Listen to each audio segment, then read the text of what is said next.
Sports ir gan par ātrumu, gan izturību, par ilgtermiņa rezultātiem. Tāpēc mēs Talsu novada attīstībai uzskatām, ka ir jāuztur un jāveido jaunas vietas, kur ar sportu un aktīvo dzīvesveidu var nodarboties ik viens novada iedzīvotājs, līdzīgi kā pie Pļāva ezera vai šeit pie Sasmakas ezera Valdemāra pilī, vai arī pilnveidojot brīvpieejas sporta infrastruktūru pie skolām. Tas ir svarīgi gan sabiedrības kopējai veselībai, gan arī kvalitīvam brīvam laikam, ģimenes labsajūtai. Taču tikpat svarīgs ir arī otrs bloks sporta jomā, proti sasniegumi un medaļas.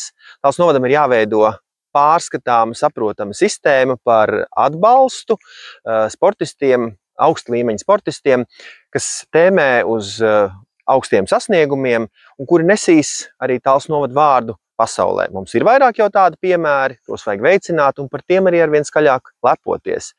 Aicinu balsot par Talsu novada attīstībai, Latvijas attīstībai 4. sarakstu pašvaldību vēlēšanās 7. jūnijā.